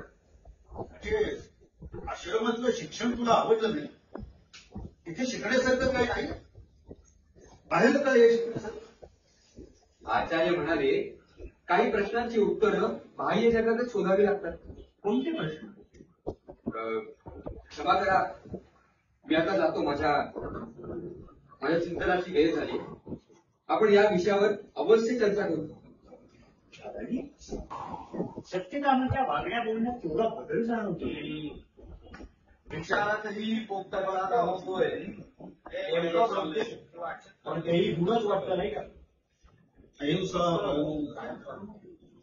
निसर्गात बदल होत असतो. ऋतुचक्र फिरत असतं, पण ते बघायची आणि जाणून घ्यायची दृष्टी ही जाण पर्यटकाला येते कसं आहे. सत्यकाम अजून लहान आजाण आहे असं समजून त्याच्याशी वागणं योग्य नाही. आपण त्याच्याशी सौजन्यानं आणि मित्रत्वाच्या नात्यानंच वागलं पाहिजे. प्राप्ती तू सुसेवत पुत्रम मित्रवता आचरे. याबाई आपला पुत्र आता जाणता झाला. तो अधिक यशस्वी हो. माझा पुत्र अहिंसेचा पूजक हो. माझा वारसा पुढे नेऊ. शुभम भवतु. शुभम भवतु. शुभम भवतु. तूच करता, तूच करविता, तूच देई प्रेरणा. जगत चालता हे परमेशा, तव चरणी प्रार्थना, तव चरणी प्रार्थना. जाबालीचा मुलगा. वेळ सायंकाळची. गीत धवन आणि जाबाली संगीत या विषयावर चर्चा करीत आहेत. संगीत म्हणजे तुम्ही काय समजता? संगीत म्हणजे भाव, स्वरभाव, नादांचा भाव. तुम्हाला खरा नाद ऐकायचा आहे, मग त्यासाठी कान. तुम्ही नदीच्या प्रवाहाचा नाद ऐकला, दर्या खोऱ्यातून माळावरून झाडाझुडपातून उठणाऱ्या वाऱ्याचा नाद ऐकला, तो ऐका. म्हणजे तुम्हाला सप्तसुरांचे विभ्रम ऐकू येईल. गावाली मला संगीतातलं काही कळत नाही. हा राग कोणता, तो राग कोणता, सकाळचा, दुपारचा, रात्रीचा. मी रागातला बेसूर भेसूर आसूर असूनही तू गायला लागलीस आणि संगीतावर बोलायला लागलीस की माझ्या देहभान अगदी हरपून जातं. सारे प्राण कर्मसंपुटात आणून ऐकत राहावं असं वाटतं. काय धर्मपद योग्य म्हणतोय ना मी? अगदी योग्य बोलला तुम्ही. मला तर जाबालीचं गाणं ऐकताना आणि पाहताना सुद्धा माझ्या जलाशयातल्या सुंदर मत्स्यांची क्रीडा पाहिल्याचा प्रतीक. एक आला म्हणजे सौंदर्याचा धक्का. अकस्मात सूर मारणारे मासे, वक्राकार वळण घेत फिरणारे मासे, स्वतःशी कंपायमान होऊन पंखात विजेची थरथर करणारे मासे, जलाशयातल्या जलपर्णीची खेळणारे मासे. मत्स्यविहाराची ही वेगवेगळी रूप. हे मासे म्हणजे चैतन्याचे दशावतार. त्यांचा स्नेह, प्रेम आणि क्वचित उदासीनता सुद्धा जाबाली तुझ्या गाण्यात एक भरली. नादतत्वाचे विभ्रम कानाला ऐकू येते. या नादतत्वांच्या रहस्याची उपासना केली म्हणजे संगीत जन्माला येतो आणि मग स्वरांचा एक नवीनच प्रत्यय येतो. स्वर तुमच्या समोर साक्षात उभे राहतात. तुमच्या आत्म्याची विश्वात्म्याशी भेट होते. त्याला परतत्वाचा स्पर्श होतो. ये सत्यकामा अगदी योग्य वेळ आला. आज मातेची गाणं समाधी राहिली या ती भंग होता कामा नये. ते वाद्य घे आणि साथीला बस. सत्यकाम मृदुंग घेतो. एक खणखणीत मुकडा वाजवतो. जाबाली आता जणू परतत्वाकडेच मार्गक्रमण करतो. तिला त्या विश्वात्म्याचा दिव्य नाद ऐकू येईल. ही तिची संगीत समाधीच. हे तिचं संगीत वेगळंच. हे तिचं आहे, केवळ तिचं. सांकेतिक संगीताच्या पार पलीकडचं आहे. हे नवीनच स्वरूप प्राप्त झालेलं संगीत. हो, ही रचना, हे स्वर मी आज प्रथमच ऐकतो. अनेक राग, त्यांची बांधणी, त्यातील सर्व रचना, त्यांचा थाट मी जाणतो. मी संगीताचाच उपासक. पण जाबालीची स्वर रचना पूर्णतः निराळी. एक नवीनच राग आज आपल्याला नाही. जाबाली गाते. गीत धवन ती रचना तत्परतेनं आपल्या समोरील कागदावर उतरवून घेतो. जाबाली तू काय चमत्कार केलायस, तू कल्पना आहे? काय सत्यकामा आणि काय म्हणतोय मी त्यात तथ्य आहे ना. हा चमत्कार केवळ अद्वितीय, केवळ अद्वितीय आहे. निश्चित, निसंदेह. माते, तू गात असताना माझं भान हरपतो. तू समाधीच झाली होतीस. हे सुवर तुझ्या गळ्यातनं नव्हे तर अंतरात्म्यातनं प्रकट होते असं आम्हाला जाणवत होतं. तुझ्या स्वर रचनेतनं त्या अनादी अनंत परमेश्वराचं स्वरूप साकारत होतं. खरंच काही वेगळं घडतंय याची जाणीव मला नव्हतीच. आतून कोणीतरी सुचवत होतं आणि मी गात होतो. मी घेतलाय तुझा स्वर येऊन. हा अगदी संपूर्ण नवीन राग. याची निर्मिती तू इथे आज आमच्या समक्ष केलीस. हे गाणं सरस्वती तुला प्रणाम. आज काहीतरी वेगळंच अद्भुत गायन आहे म्हणजे ज्याच्यामध्ये ताजेपणा होता, चैतन्य होतं, अगदी माझ्या मत्स्यांसारखं. अहो धर्मपाल, तुम्हाला मत्स्यांशिवाय काही दुसरं दिसत नाही हेच करा. अहो पर्णराजींनी नटलेल्या फळाफुलांनी बहरलेल्या निसर्ग संपन्न उद्यानात अत्यंत देखणी आणि सुगंधी वनस्पती गवसली असं मला जाणवत होतं. अनेक पक्ष्यांच्या समूहात अगदी वेगळ्याच रंगांचा, वेगळ्याच सुरांचा अत्यंत सुंदर असा पक्षी प्रगटावा अशी माझी धारणा झाली होती. ही सारी त्या नटेश्वराची कृपा आणि पूर्वसुरींचा आशीर्वाद. काय सुंदर योग आलाय आज. आपण सारे इथे आहात, सत्यकामही आहे. आपण हा दिवस आनंदाने साजरा करू. मी देवघरात जाऊन देवापाशी नंदादीप लावतो. आलेच. सत्यकामा, धन्य धन्य तुझी माता आणि धन्य हा तुझा पिता, धन्य ती गावाची विनम्रता. आम्ही तिचे निकटवर्ती सहचर आहोत याचा आम्हाला विलक्षण अभिमान आहे. आणि तुझ्यासारख्या गुणी पुत्राचा लाभ आम्हाला झालेला याचाही शत शत शतवार आनंद आहे. जावाली तबकातून खाद्यपदार्थ घेऊन येतो, दुधाचे प्याले आणतो. धर्मकार, आपण अहिंसा परमो धर्म मानता, पण आपला व्यवसाय मत्स्य निर्मितीचा आणि पालनाचा, आणि तरीही आपण शाकाहारी. पण हे सगळे पदार्थ सामिषच असले पाहिजे असा तुझा आग्रह का? अहो, प्रत्येक गोष्टीला जीव असतोच. प्रत्येक रागालाही त्याचा जीवस्वर असतोच ना. निर्जीव स्वरांनी का कुठे संगीत तयार होतं? तुमचाही जीव माशात अडकलेला असतो ना. अगदी योग्य प्रत्युत्तर. माझा जीव जसा निसर्गात वनराई, विविध पक्षात, गीत धमनांचा जीव संगीतात, सत्यकामाचा जीव जीवनातले सत्य शोधण्यात, आणि जावाली तुझा जीव संगीतात. अहिंसा परमो धर्म. पण तरीही मी आजही शाकाहारी पदार्थ सेवन करतो. पण त्याआधी माझी एक विनंती आहे, आज्ञा आहे, आग्रह आहे. गीतधवनांच्या म्हणण्याप्रमाणे तू जो आज नवा राग मांडलास तो पुन्हा एकदा वा, उत्तम सूचना. अहो, पण ती सरगम मला मी आहे नाही ते, मी नोंद केली आहे अगदी ही सुद्धा. चला चला होऊन जा. जावाली तंबोरा उचलून स्वर लावली आणि गाऊ लागतो. ऋतुपर्णाचे उद्यान, वेळ सकाळची, विविध पक्ष्यांचे मंजूर आवाज येत आहे. ऋतुपर्ण अतिशय आनंदाने पक्ष्यांशी संवाद साधतो. सत्यकाम प्रवेश करतो. आहाहाहा. या माझ्या नयनरम्य उद्यानात विहार करण्याचा आनंद काही निराळाच. उद्यानातले हे वृक्ष, वेली, पक्षी, फुले, फळे, हा भरलेला निसर्ग सगळं कसं मनाला भुरळ पाडणार आहे. आणि हे इथले विविधरंगी पक्षी मन मोहून टाकणार आहे. विविध रंगांचे पोपट हे तर या उद्यानाचे खास आकर्षणच. आणि हा माझा लाडका तिलक. अरे अरे अरे नपडा, कुठे जातोयस? अरे ये ये ये सत्यकामा, तू कधी आलास? फार वेळ तर नाही ना झाला येऊन? नाही महोदय, हा अगदी आता झाला. हे बघ, या तिलकाशी खेळण्यात मी असा रमून जातो की मला भोवतालचं काही भानच राहत नाही. आपलं हे उद्यान इतकं सुंदर आहे आणि हे सगळे विविधरंगी पक्षी. आणि हा तुमचा लाडका तिलक, हा जणू तुमचा प्राणच आहे. अगदी आपल्या मुलाप्रमाणे तुम्ही त्याचा सांभाळ करा. मी मगाशी प्रवेश केला तेव्हा तुम्ही तिलकाला उराशी धरत त्याला अतिशय प्रेमाने फुलवत होता. त्याच्या पंखांवरनं हळुवारपणे हात फिरवत होता. तिलकही अगदी आनंदाने खेळत होता. माझा तिलक, माझा तिलक अशी साथ घालता तो विचारलायक पडत होता.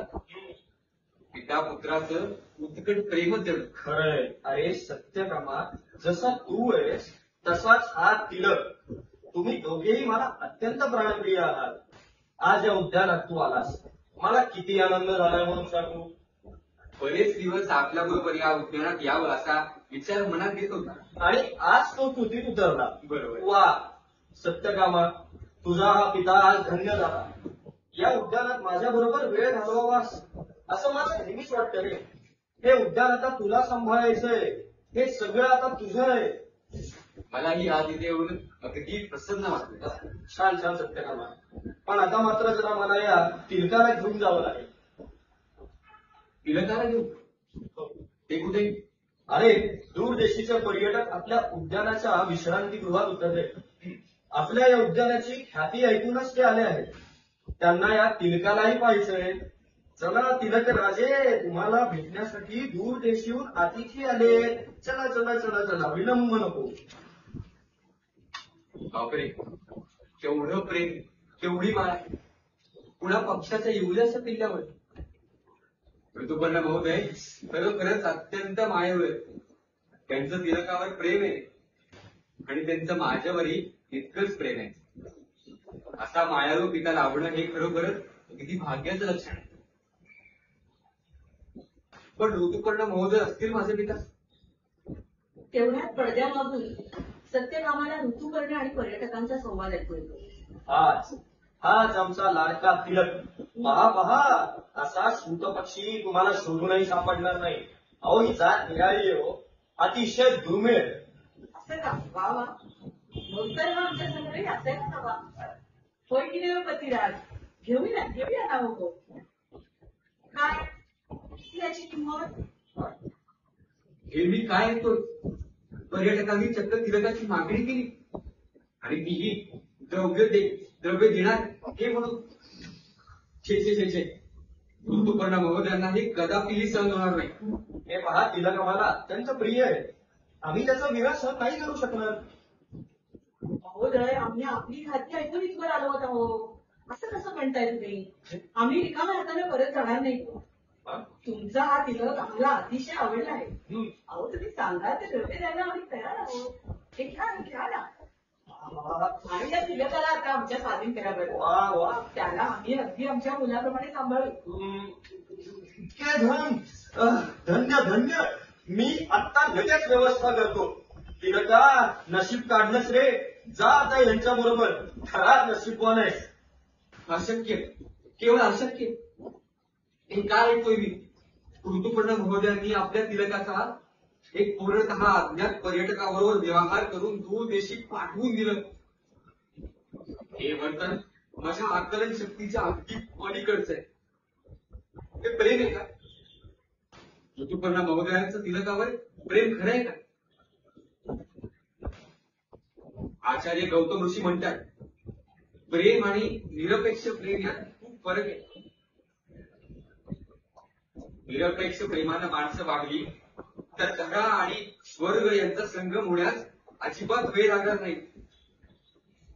आचार्यांचा हा निर्वास प्रेमाचा संदेश आणि ऋतुपर्ण महोदयांची ही द्रव्य लालसा, तिलकाचा विक्रय, या सगळ्याचा मला संबंधच लागत नाही. माझी मती अगदी कुंठित झाली आहे. हे सगळं स्वगत सुरू असताना सत्यकाम अत्यंत अस्वस्थ मनानं रंगमंचावर फेऱ्या करतोय. मध्येच थांबून विचार करतोय, परत चालायला लागतोय. माझं चित्त धाग्यावर नाही, मन सैरभैर आहे. एखाद्या दिशाहीन पाचवण्यासारखा मी भरकटतो. किती चाललो, कुठं आलो, दिवस कसा संपला मलाही कळत नाही. बघता रात्र झाली. हे जलाशय परिचयाचं वाटतंय. बरोबर, हे तर धर्मपाद महोदयांचं अगदी सुप्रसिद्ध जलाशय. इथेच तर ते नवनव्या मत्स्य प्रकारांची निर्मिती करतात. त्यांचा छंदच येतो. या जलाशयावर मत्स्यांवर त्यांचं आतोनात प्रेम आहे. ही निरव शांतता, जलदेवतेची जणू काही समाधीच लागली.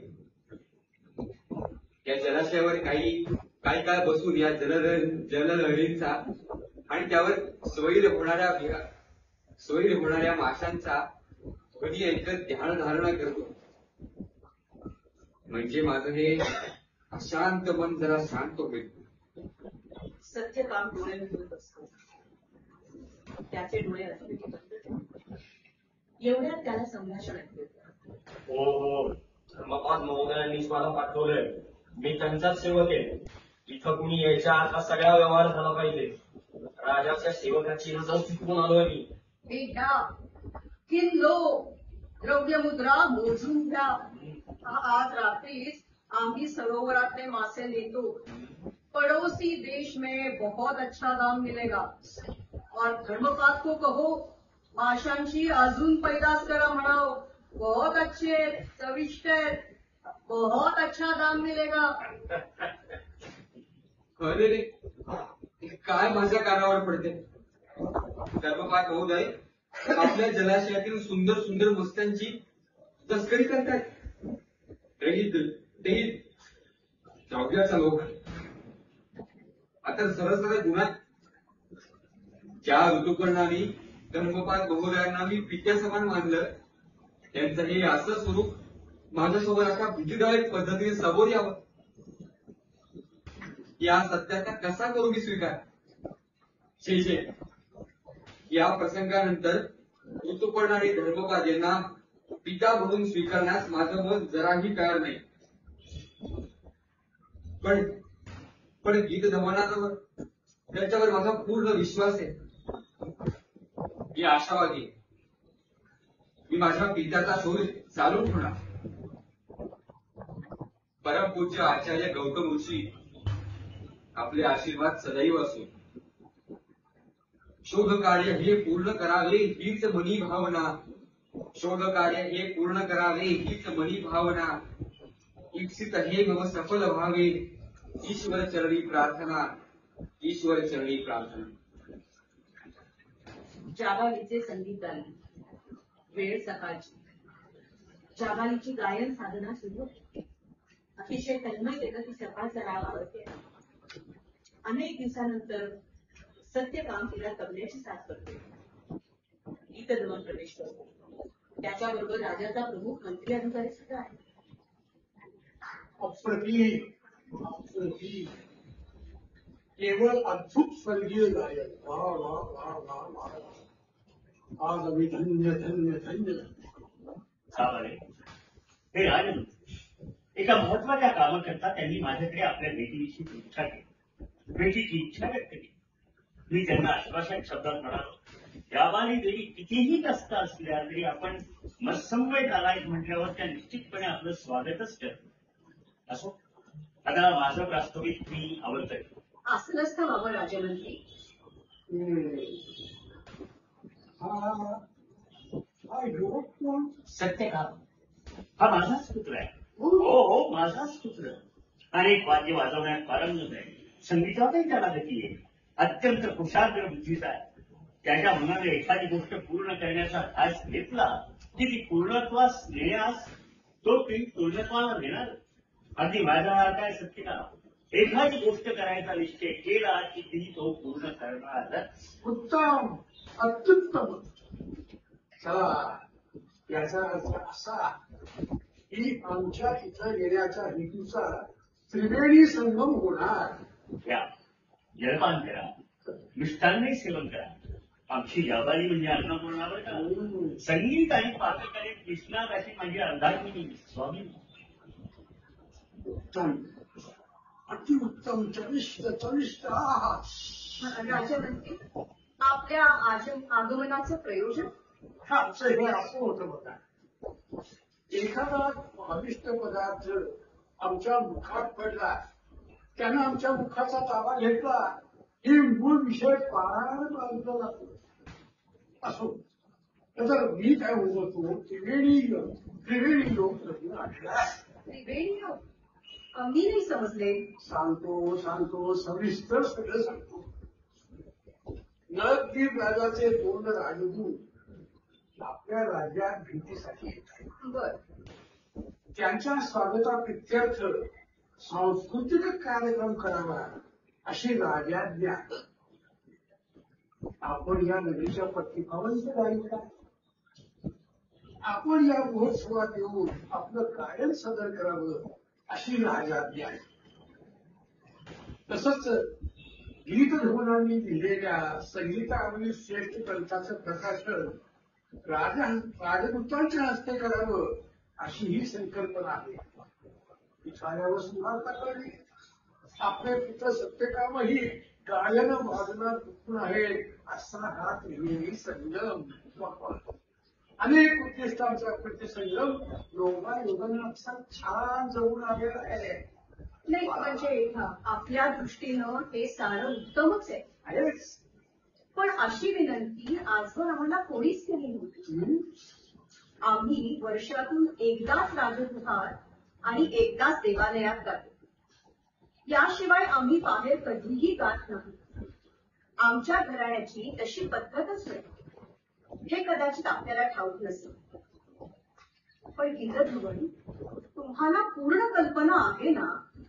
तुम्ही यांना त्या संबंधी सांगायला हवं.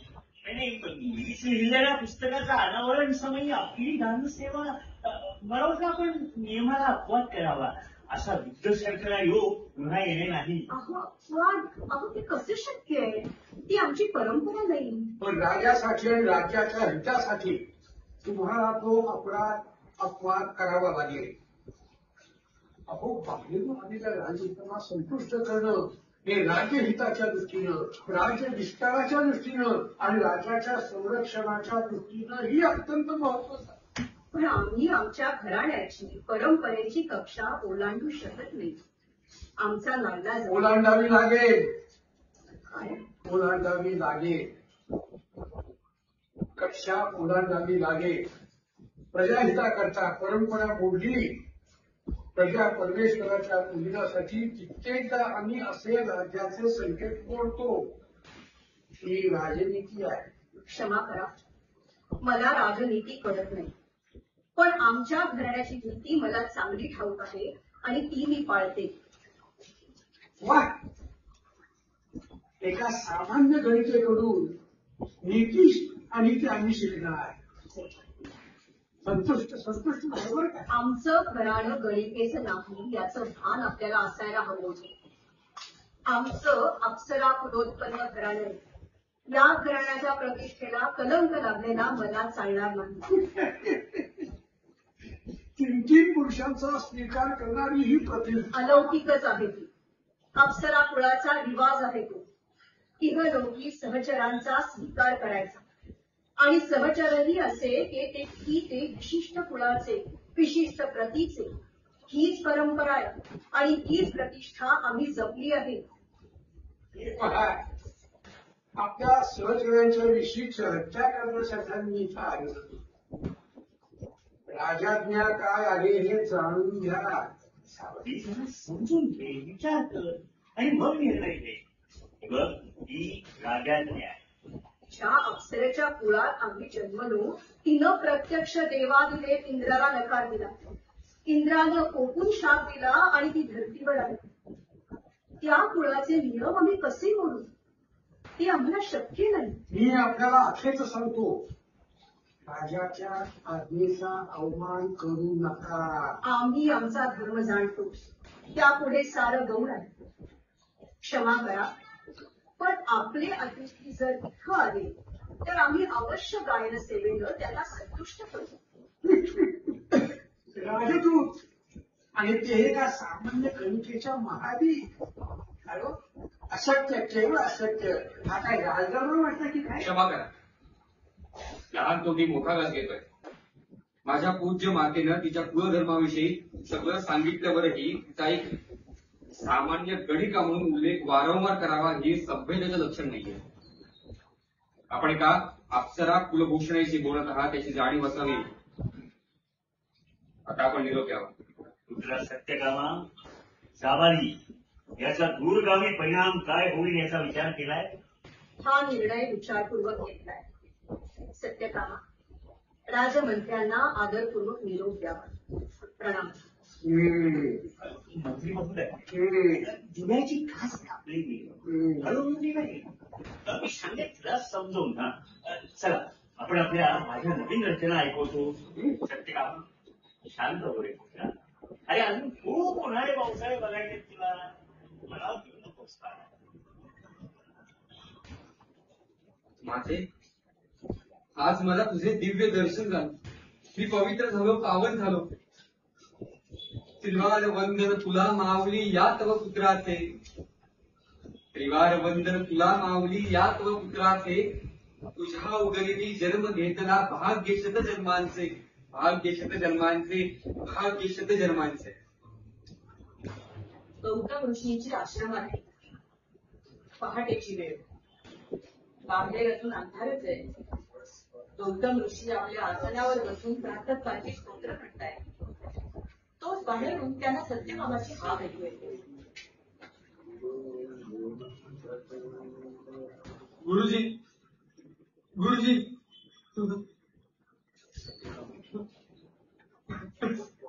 सत्यकामा बाळा शांत होतो. काय झालं? काही अघटित होतंय का? गूढ बाळा आधी अश्रू आलं. गुरुजी गुरुजी माझं पूर्णपणे हवं झालं. माझे सगळे प्रयत्न व्यर्थ ठरले. हाती काहीच गमतलं नाहीये. असं झालंय तरी काय?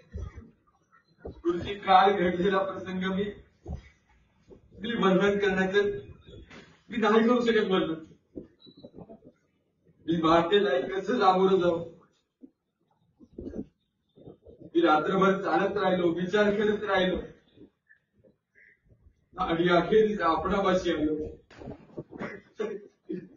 सत्यकामा आधी शांत हो पाहू आणि कुठलाही संकोच न बाळगता सारं काही करतो, म्हणजे मन हलकं होईल. गुरुजी काल रात्रीची गोष्ट. राजवाड्यात गीत रमणांची संगीत सभा होती आणि संगीत साधनेवर त्यांनी लिहिलेल्या रचनांबद्दल त्यांचा सत्कार समारंभ होता. सभागृह रसिक श्लोकांनी पूर्ण भरलेलं होतं. सत्कार समारंभानंतर गीत रमण बोलायला उभे राहिले. ते आपल्या स्वरचित रचनांबद्दल बोलताना, आचार्य कसं सांगू तुम्हाला, त्यांच्या भाषणातला एक एक शब्द मी मातेच्या मुखातनं कैक वेळा ऐकलाय. त्यांनी नवीन राग मांडला. सभागृहात वाहवा झाली. पण ती गीतरमणांची निर्मिती नाही, तो माझ्या मातेनं निर्मिलेला एक नवा राग आहे. मी त्या प्रत्येक स्वराशी परिचित आहे. आचार्य, माझ्या मातेने अप्सरा कुलाच्या नियमांचे प्राणपणाला लावून पालन केलंय. तिनं अत्यंत नम्रपणे संगीत सभेत गायनाचं निमंत्रण नाकारलं. पण याचा अर्थ असा नाही की माझ्या मातेच्या नावाचा उल्लेखही न करता तिने निर्माण केलेल्या संगीताचं श्रेय गीतधवनांनी स्वतःकडे घ्यावं. हे सगळं कसं सांगतो मी ज्यांना पितृस्थानी मानत होतो त्या गीतधवनांनी मी त्यांची अशी वर्तणूक मला अजिबात सहन झाली नाही. माझा राग अनावर झाला. मी त्या व्यासपीठाकडे धावून गेलो. मला सत्यकामा, अरे कुठे होतास? माते, अरे किती शोधलं तुला. माते तू इथे? प्रणाम आचार्य. पूर्व सूचना न देता इथं आल्याबद्दल क्षमा करावी. पण सत्यकाम भर सभेत मी तीरासारखा ठरला आणि माझ्या काळजात हिस्स झाला. मी माझे डोळे मिटून घेतले. मनावर आले ते सभागृहातल्या टाळ्यांच्या गजरानं. जो तो गीतगवनांच्या नवीन रागावरील संशोधनपर लिखाणाचं कौतुक करत होते. कार्यक्रम संपला. मीही गीतगवनांचं शुभचिंतन केलं. पण माझ्या दृष्टीला दृष्टी द्यायचं त्यांनी टाळलं. घडला प्रकार माझ्या लक्षात आला आणि मी सभागृहाबाहेर धावले. पण सत्यकामा, तू तिथं नव्हतास. तुझ्या वर्तनाचा अर्थ मला उमगला आणि मग मात्र माझा धीर सुटला. आपल्या जीवाचं काही बरं वाईट तू करणार नाहीस ना, या कुशंकेनं मी भयभीत झाले. तुला शोधण्यासाठी भटकले आणि अखेर इथे तू मिळालास. बाळा, अरे सुखरूप आहेस ना? जीवनातलं हे कटू सत्य आपण स्वीकारलंच पाहिजे. अरे प्रत्येक माणसाचा स्वभाव वेगळा आणि अंतरंग बहिरंग यांचे मुखवटेही वेगळे. पण अशा प्रसंगी आपण कसं वर्तन करतो हीच खरी कसोटी असते बाळा. चल आपण आपल्या घरी जाऊ आणि वंश परंपरेनं चालत आलेल्या आपल्या कला क्षेत्रात तू पुन्हा एकदा प्रवेश कर.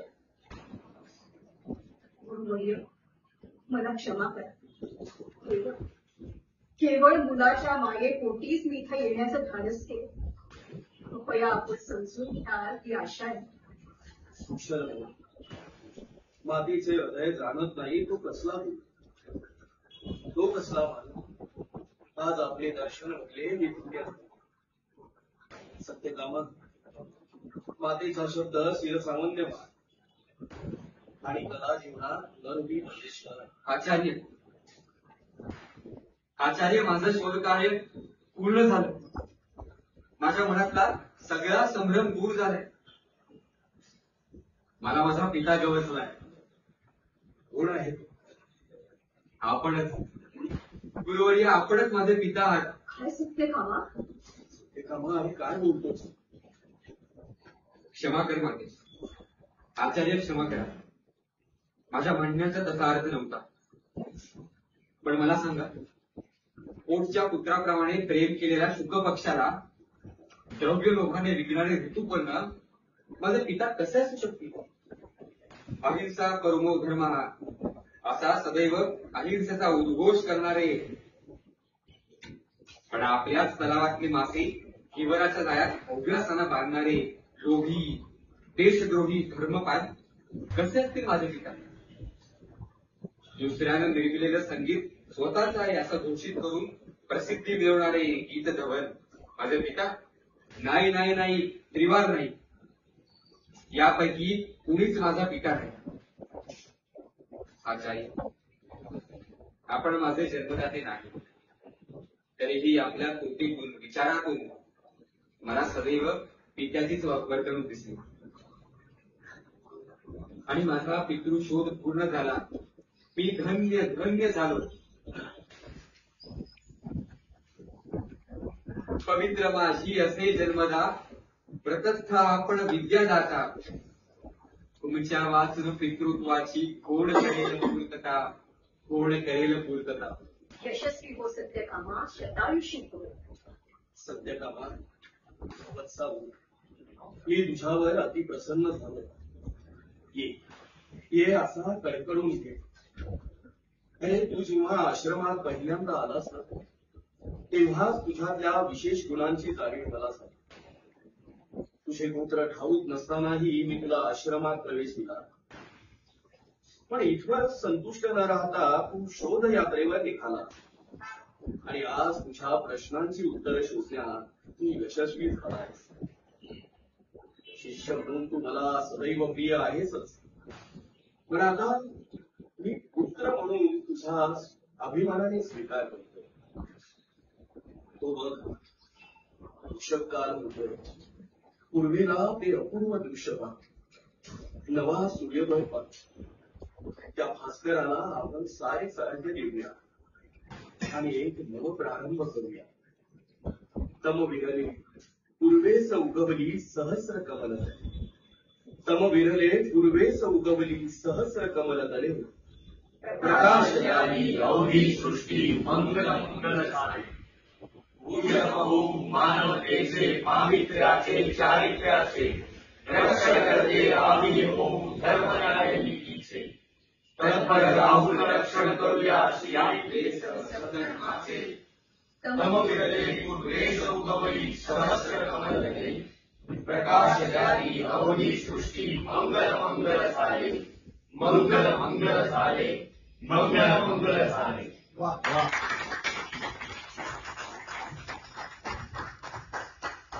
वेगळ्या विश्वात होऊन गेले सगळं. रसिको, कलाकारांची ओळख. आधुनिकता, वैचारिकता, धर्म, अधर्म, नीती आणि या सगळ्यांचं दर्शन घडवणारी अशी एक सुंदर संहिता आपण आता ऐकली. तर नाट्य अभिवाचनात ज्यांनी सहभाग नोंदवला आज सर्वांची ओळख करून घेते. सर्वप्रथम आदरणीय श्रीराम राजळे.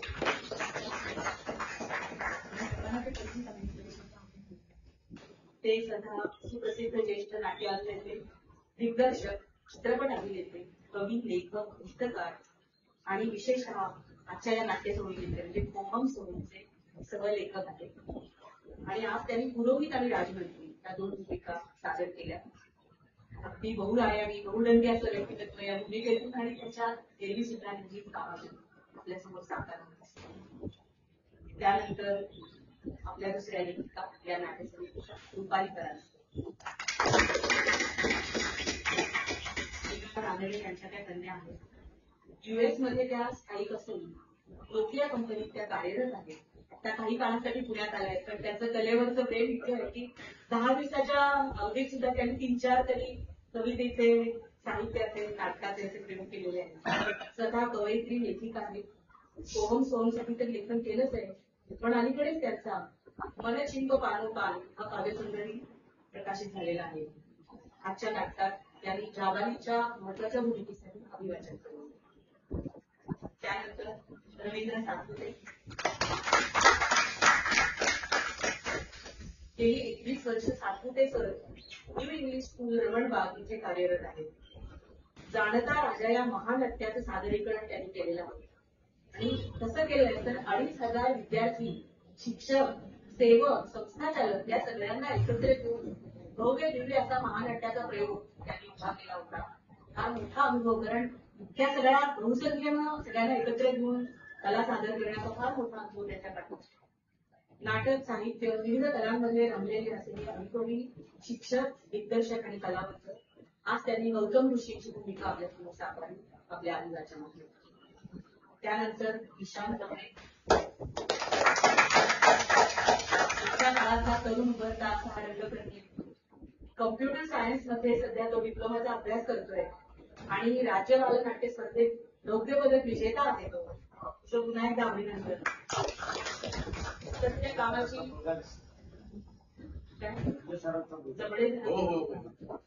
सत्य कामाची मध्यवर्ती भूमिका आज त्यानं फार छान साकारली आणि जिवंतच केली. पुनश्च अभिनंदन. त्यानंतर मिहीर काशी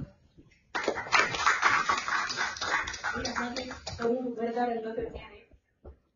अत्यंत उच्च शिक्षण घेतोय, सीएचा अभ्यास करतोय आणि त्याच्याबरोबर चित्रकला, साहित्य, नाटक या सर्वांमध्ये आपली अभिरुची त्याला अगदी प्रेमाने जपली आहे. मिहीर तरुण आहे, पण 50 वर्षाचा असा ऋतुपर्ण आणि छोटा भार्गव अशा 2 भूमिका, आश्रमातला भार्गव अशा 2 भूमिकांचं अगदी निर्मोचित सादरीकरण त्यांनी आज आपल्या अभिनंदन. त्यानंतर पुन्हा अतिशय मोठी कलावंत संजय डोळे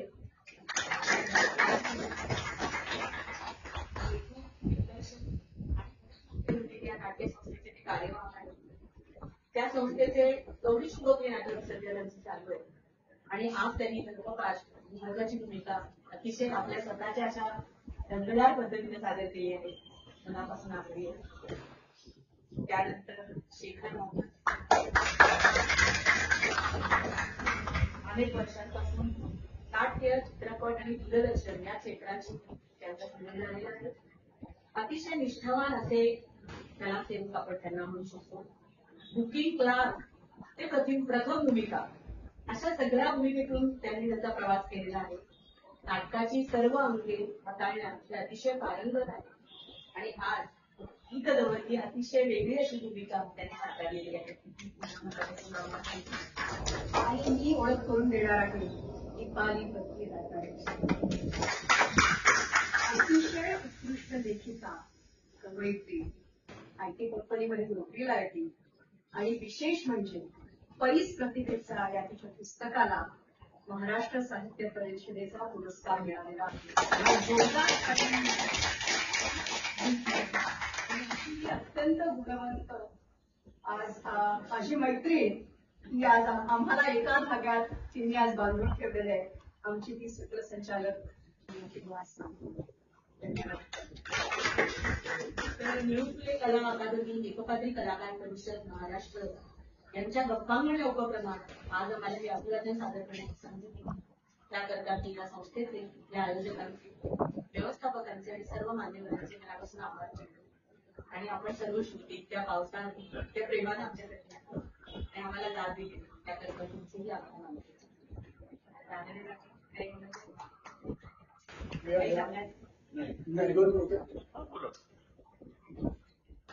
निळू फुले कला अकादमी त्याचा निळू फुले जे आहेत ना, त्यांच्यामुळं मी या कला क्षेत्रात पुण्यात आलो.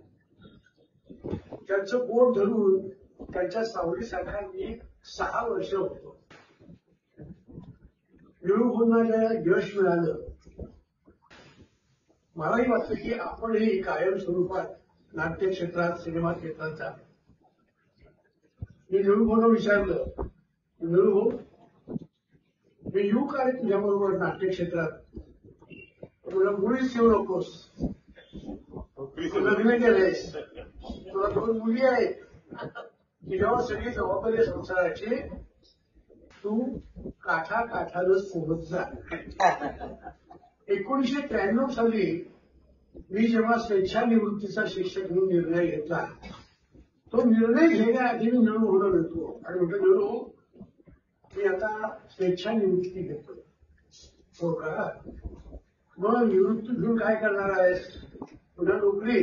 नाही म्हटलं, मी आता माझ्या क्षेत्रामध्ये जसं जमलं तसं काम करणार आहे. निर्णय बदलायच्या आत घेऊन टाकणार. असा आमचा गुरु, मार्गदर्शक, त्याच्या या निळू फुले कला अकादमीमध्ये असं या गंभीर स्वरूपाचं नाटक करताना मला अतिशय आनंद होतो. रसिकांनी त्याला मनापासून दाद दिलेली आहे. हे सुरेश देशमुख आणि आम्ही आहोत, कित्येक वर्ष काय काय केले. आणि गेले 3 दिवस त्या संस्थेमध्ये वेगवेगळे कार्यक्रम सुरू आहेत आणि याच दिवशी आम्हाला ते कार्यक्रम करण्याची संधी दिली. मी मनपूर्वक आभारी आहे.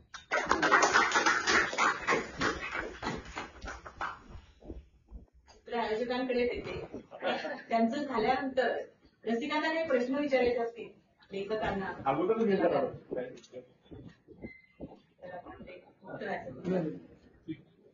नमस्कार. आज आपण इथे संगीत सौरभ या नाटक